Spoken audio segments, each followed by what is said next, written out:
Hello bachcho, let's read the question. The question says the dispersive powers of the materials of two lenses are in the ratio 4:3. If the achromatic combination of these two lenses in contact is a convex lens of focal length 60 centimeter, then the focal lengths of the component lenses are option number 1 minus of 20 centimeter and 25 centimeter.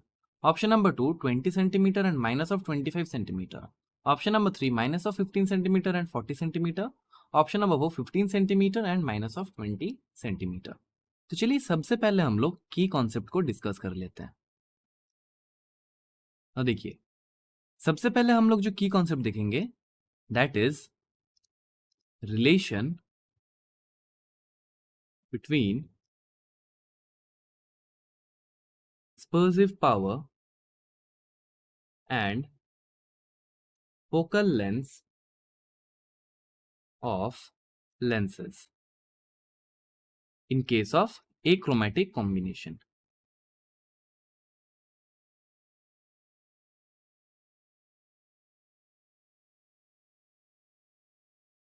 तो जो relation होता है that relation is omega 1 by omega 2 which is the ratio of the dispersive powers is equal to minus of f1 by f2 which is the ratio of the focal length का negative.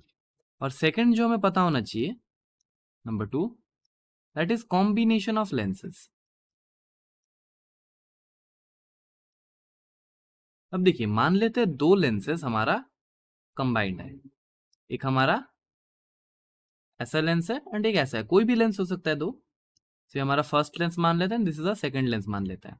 तो पहला lens का power अगर P1 है और दूसरा lens का power अगर P2 है तो हम लोग क्या बोल सकते हैं कि जो नेट पावर है P net that is equal to P1 plus P2.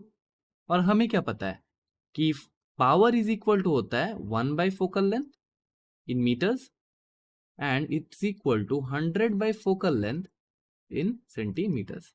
तो यहां से देखिए हम लोग क्या बोल सकते हैं कि 1 by the net focal length which is f net that must be equal to 1 by f1 plus 1 by f2. तो यहां से देखिए क्वेश्चन हमसे कहा जा रहा है कि if the achromatic combination of these two lenses in contact is a convex lens of focal length 60 centimeter. तो बोला जा रहा है कि दोनों को मिला के एक रिजल्टेंट लेंस मिल रहा है जो कि एक्ट कर रहा है एज ए कॉन्वेक्स लेंस. अब अगर lens as a convex lens act कर रहा है तो फिर वो क्या होगा that will be a converging lens. तो ये मान लेते कोई ऐसा लेंस हमें मिला है जो कि acting as a convex lens. So ये हम लोग प्रिंसिपल एक्सिस मान लेते हैं. So ray parallel to the principal axis will pass through the focus. और ये लेंथ क्या होता है हमारे पास फोकल लेंथ. और ये ऑप्टिकल सेंटर हम लोग मान लेते हैं वो. तो अगर ये कॉन्वेक्स लेंस की तरह बिहेव कर रहा है तो इसका जो फोकल लेंथ होगा that will be towards the right hand side of the optical centre. और ये अगर right hand side of the optical centre है तो वो डायरेक्शन को हम लोग क्या लेते हैं पॉजिटिव. और towards the left hand side of the optical centre is taken as negative. So हमारा जो एफ नेट गिवन है that will be positive of 60 centimetre. यहां से देखिए क्या गिवन है 60 सेंटीमीटर गिवन है. तो यहां से हम लोग क्या लिखेंगे 1 by f net must be equal to 1 by f1 plus 1 by f2. अब देखिए these all are in meters. ये मीटर में होना चाहिए, ये भी मीटर में होना चाहिए और ये भी मीटर में होना चाहिए. अब देखिए हमें जो focal length F net given है that is given in centimetre. हम लोग क्या कर सकते हैं इसको ऐसे लिख सकते हैं 100 by F net in centimetre is equal to 100 by f1 in centimetre plus 100 by f2 in centimetre. और देखिए हम लोग क्या कर सकते हैं 100 कॉमन लेके सबको कैंसिल आउट कर सकते हैं. तो यहां से हमें क्या मिल जाएगा 1 बाई एफ नेट. अब ये सेंटीमीटर में मिल जाएगा that will be equals to 1 by f1 in centimetre plus 1 by f2 in centimetre. अब देखिए अब हम लोग बार बार ये सेंटीमीटर को नहीं लिखेंगे. हम लोगों को पता है कि जो हमें फोकल लेंथ मिलेगा that will be in centimetre only. तो this will imply 1 by F net which is 60 will be equals to 1 by f1 plus 1 by f2.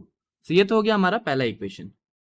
अब दूसरा इक्वेशन फाइंड करने के लिए हम लोग क्या यूज करेंगे will use omega 1 by omega 2 is equal to minus of f1 by f2. ये हम लोग यूज करेंगे. तो यहां से देखिए हमें ओमेगा 1 बाई ओमेगा 2 पता है because it's given that the ratio of the dispersive powers is 4:3. So omega 1 by omega 2 क्या होगा 4/3. तो यहां से हमें क्या मिल जाएगा this will imply 4/3 is equal to minus of f1 by f2. तो यहां से हम लोग को क्या मिल जाएगा, F1 will be equals to minus of 4/3 F2, और इसी को हम लोग कहां पुट करेंगे, विल पुट इन इक्वेशन 1। अब देखिए ये जो वैल्यू आया हमारा F1 का, इसको हम लोग इक्वेशन 1 में पुट कर देंगे। So this will imply 1/60 will be equals to 1/F1, F1 का जगह क्या हो जाएगा, minus of 4/3 F2 plus 1/F2। तो यहां से हमें मिल जाएगा 1/60 विल बी इक्वल्स टू, देखिए ये 3 ऊपर चल जाएगा, तो this will be minus of 3/4 F2 plus 1/F2। This will imply 1/60 is equal to, देखिए एलसीएम हम लोग 4F2 ले लेंगे, so it will be minus of 3 plus यहां से क्या मिल जाएगा, देखिए 4, so plus 4। So this will imply that 1/60 will be equals to 1/4F2। तो यहां से हम लोग क्या बोल सकते हैं, this will imply 4F2 is equal to 60, और this will imply that F2 is equal to 15 centimetre. तो ये तो हमारा F2 का वैल्यू आ गया। अब हम लोग F1 का वैल्यू फाइंड करेंगे, और F1 इज इक्वल टू है माइनस ऑफ 4/3 F2 से हम लोग F1 का वैल्यू फाइंड करेंगे। So F1 will be equals to minus of 4/3 into F2 which was 15. So 3 1 times is 3 and 3 5 times is 15. So this will imply F1 is equal to minus of 20 centimeters. तो in answer में हम लोग क्या conclude कर सकते हैं, so in answer we can conclude F1 is equal to minus of 20 centimetre और F2 will be equals to 15 centimetre. अब चलिए करेक्ट ऑप्शन चेक करते हैं। So if you check the correct option, यहाँ से करेक्ट ऑप्शन हमें मिल जाएगा option number 4, 15 centimetre and minus of 20 centimetre.